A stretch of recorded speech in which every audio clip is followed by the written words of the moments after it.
నిత్య పూజలివివు నేరిచినను ప్రత్యక్షమైనట్టి పరమాత్మునికి నిత్య పూజలివివో.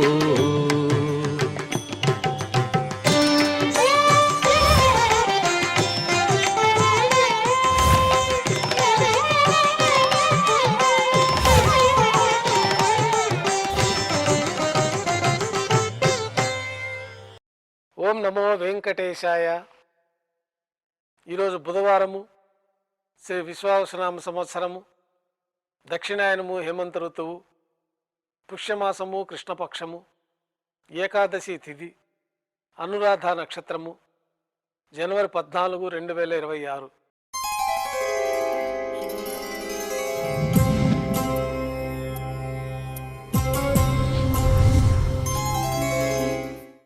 మాధ్యాహ్నిక ఆరాధనలో భాగంగా తులసీ దళములతో అష్టోత్తర శతనామార్చన నిర్వహించిన తర్వాత మాధ్యాహ్నిక నివేదనలు ఆరగింపు చేసి సాత్తుమల గోష్ఠి పూర్తి అయిన తర్వాత భక్తులని సర్వదర్శనానికి అనుమతిస్తారు. కళ్యాణోత్సవంలో భాగంగా ఉభయ దేవేలతో శ్రీ మలయప్ప స్వామివారు మేళతాళాలతో ఊరేగింపుగా కళ్యాణ మండపానికి చేరుకుంటారు. కళ్యాణోత్సవం ప్రారంభమవుతుంది.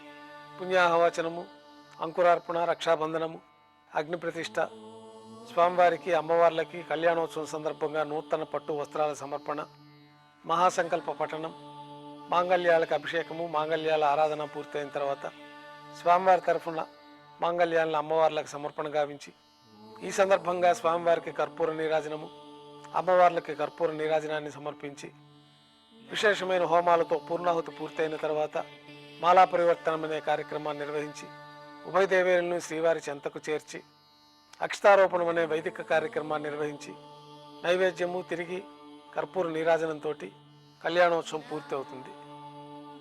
కళ్యాణోత్సవం అనంతరం ఉభయ దేవేలతో శ్రీ మలయప్ప స్వామివారు ధ్వజస్తంభం వద్ద గల అద్దాల మండపానికి చేరుకుంటారు. వేదపారాయణ నడుమ ఊంజల్ సేవ నిర్వహించి కర్పూర నీరాజన సమర్పణతోటి ఊంజల్ సేవ పూర్తి అవుతుంది. ఉభయ దేవేలతో శ్రీ మలయప్ప స్వామివారు మేళతాళాలతో ఊరేగింపుగా ఆలయం వెలుపల గల వైభవోత్సవ మండపానికి చేరుకుంటారు. ఆర్జిత బ్రహ్మోత్సవంలో భాగంగా బంగారు గరుడు వాహనంపైన శ్రీ మలయప్ప స్వామివారు వేయించేస్తారు. కర్పూర నీరాజనంతో బంగారు గరుడు వాహన సేవ పూర్తి అవుతుంది. హనుమంత వాహనంపైన శ్రీ మలయప్ప స్వామివారు వేయించేస్తారు. కర్పూర నీరాజనంతో హనుమంత వాహన సేవ పూర్తి అవుతుంది. పెద్ద శేషవాహనంపైన శ్రీ మలయప్ప స్వామివారు వేయించేస్తారు.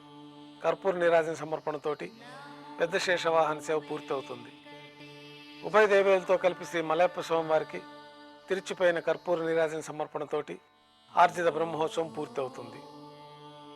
సాయం సంధ్య వేళలో 1000 దీపాలతో అలంకరించబడి ఉన్న సహస్ర దీపాలంకరణ సేవ మండపానికి ఉభయ దేవేలతో శ్రీ మలయప్ప స్వామివారు మేళతాళాలతో ఊరేగింపుగా వెళ్ళి సహస్ర దీపాలంకరణ సేవలో భాగంగా వేదం, గానం, నాదం నడుమ సహస్ర దీపాలంకరణ సేవ నిర్వహించి నక్షత్ర నీరాజనము, కర్పూర నీరాజన సమర్పణతోటి సహస్ర దీపాలంకరణ సేవ పూర్తి అవుతుంది. ఉభయ దేవేలతో శ్రీ మలయప్ప స్వామివారు 4 తిరువీధుల ఉత్సవం జరుపుకొని శ్రీవారి ఆలయానికి చేరుకుంటారు. వెంటనే రాత్రి తోమాల సేవ ప్రారంభమవుతుంది. ఉదయం సమర్పించిన పుష్పమాలికలు సలింపు చేసుకొని గర్భాలయాన్ని శుద్ధి చేసుకొని బంగారు పంచపాత్రలో శుద్ధ తోయాన్ని నింపుకొని రాత్రి తోమాల సేవలో భాగంగా మూలవర్లకి, ఉత్సవమూర్తులకి ఆగమోక్తమైన ఉపచారాలు సమర్పించి మూలమూర్తికి, ఉత్సవమూర్తులకి కొత్త పుష్పమాలికల సమర్పణ, చతుర్వేద మంత్రాలతో మంత్రపుష్పాన్ని సమర్పించి నక్షత్ర నీరాజనము, కర్పూర నీరాజనంతో రాత్రి తోమాల సేవ పూర్తి అవుతుంది. తులసీ దళముతో అష్టోత్తర శతనామార్చన నిర్వహించిన తర్వాత రాత్రి నైవేద్యంలో భాగంగా అన్నప్రసాదాలు, పన్యారాలు, దోశ నైవేద్యంగా సమర్పించి తిరువీస నైవేద్యం పూర్తి అయిన తర్వాత భక్తులని సర్వదర్శనానికి అనుమతిస్తారు. ఏకాంత సేవలో భాగంగా రాత్రి సమర్పించిన పుష్పమాలికలు సల్లింపు చేసుకుని గర్భాలయాన్ని శుద్ధి చేసుకొని బంగారు పంచపాత్రలో బ్రహ్మ తిరువారాధన కోసమై బంగారు బిందెలోని తీర్థాన్ని సమర్పించి ఏకాంత సేవలో భాగంగా కౌతుకమూర్తి అయిన శ్రీ భోగ శ్రీనివాసమూర్తి వారిని బంగారు పట్టు పాన్పు పైన వేయించేపు చేసి ఈ సందర్భంగా దారోష్ణమైన గోక్షీరము, జీడిపప్పు, ద్రాక్ష, కలకండ కలిపిన మిశ్రమాన్ని నైవేద్యంగా సమర్పించి వివిధ రకాలైన ఫలాలు నైవేద్యంగా సమర్పించిన అనంతరం కర్పూర నీరాజనంతో ఏకాంత సేవ పూర్తి అవుతుంది. ఓం నమో వెంకటేశాయ.